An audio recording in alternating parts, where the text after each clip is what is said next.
जय गुरु जी। नमस्ते गुरु जी। गुरु जी महाराज के चरणों में सादर प्रणाम।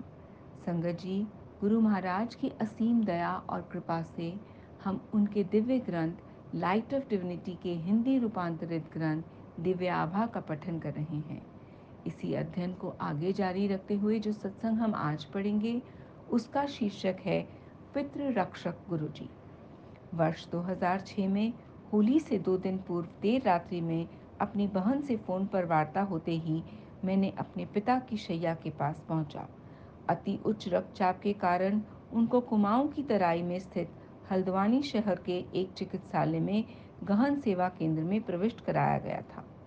मेरी बहन से फोन पर समाचार मिलने के तुरंत बाद मेरी पत्नी और मुझे समझ आया कि गुरुजी इसकी चेतावनी पहले से ही देते रहे थे। फरवरी 2006 में शिवरात्रि से पूर्व शीतकाल में जब मेरे पिता भीमताल से गुड़गांव हमारे साथ रहने आए थे तो गुरुजी ने उनके बारे में पूछा था। गुरुजी जानना चाहते थे कि क्या वह शिवरात्रि से पहले ही घर वापस चले गए हैं, जो सत्य था।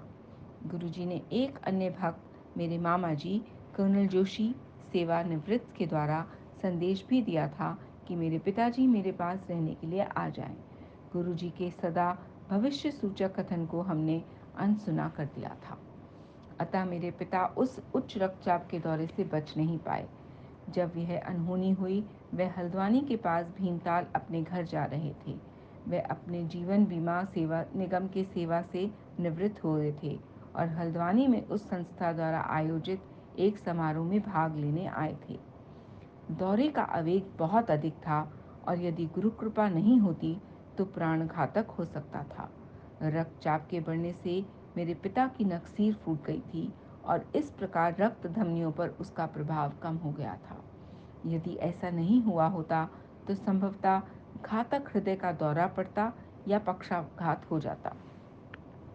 आईसीयू में मुझे पश्चाताप करते हुए पिता मिले। उन्हें गुरुजी का कथन ना मानने पर अपनी भूल का आभास हो रहा था, परंतु गुरुजी की ही दया से वह रात्रि चिकित्सालय में बिताकर घर आ गए। हल्द्वानी में ही एक सप्ताह स्वास्थ्य लाभ करने के पश्चात हम सब गुड़गांव आए। वहीं पर स्वास्थ्य लाभ करते हुए मुझे मेरे पिताजी ने कहा, गुरुजी उन्हें बड़े मंदिर में कुछ समय व्यतीत करने दें। मुझे अपने पिता की रक्तचाप की अत्यधिक चिंता थी। वह कम ही नहीं हो रहा था। यह चिंता व्यर्थ थी क्योंकि हम सब गुरुजी की शरण में थे। दयावान रक्षक पिता समान गुरुजी हमारे कष्ट दूर करने में लग गए। सर्वप्रथम उन्होंने मेरे पिता को उनकी अव्यक्त कामना के अनुसार बड़े मंदिर जाने दिया। फिर मेरे पिता को एक ताम्र लोटा लाने को कहा, जिसे अभिमंत्रित करके उन्होंने उसका जल पीने को कहा। मेरे पिता ने गुरुजी की सब बातें मानी। वे मंदिर गए, उन्होंने जल ग्रहण किया और पेट भरकर लंगर भी खाया। यह चिकित्सक के निर्देशों के विपरीत था। उन्हें हल्का और लवण रहित भोजन खाना था। निश्चित रूप से गुरुजी का लंगर इस प्रकार का नहीं होता।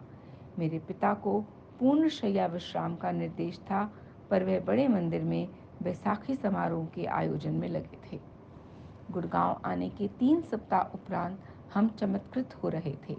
उस मायावी अभिमंत्रित लोटे के जल ग्रहण करने से कुछ दिन बाद ही उनके स्वास्थ्य में अभूतपूर्व सुधार आया। उनका रक्तचाप भी कम हो गया। गुरुजी के आशीर्वाद से न केवल रक्तचाप कम हुआ, उससे चिकित्सक की दी हुई औषधियां भी व्यर्थ हो गईं। चिकित्सा विज्ञान को पुनः आस्था और विश्वास के रहस्यों ने आह्वान किया था। मेरे पिता के लिए गुरुजी जीवन रक्षक सिद्ध हुए हैं। मेरी पत्नी और मुझे गुरुजी की दया और कृपा के इतने अधिक सुअवसर प्राप्त हुए हैं कि उनका हृदय से आभार प्रकट करने के लिए हमारे पास शब्द नहीं हैं। यदि वे अनुमति दें तो हम यह जीवन उनके चरण कमलों में व्यतीत करना चाहेंगे। गुरुजी को सदा हमारा सादर प्रणाम। शुक्राना गुरुजी। संगत जी, यह सत्संग जीतू अंकल गुड़गांव का है। पाठ पढ़ते वक्त होने वाली हर भूल और गलती के लिए मैं गुरु साहिब और आप सबसे क्षमा प्रार्थी हूँ। जय गुरु जी। शुक्राना गुरु जी।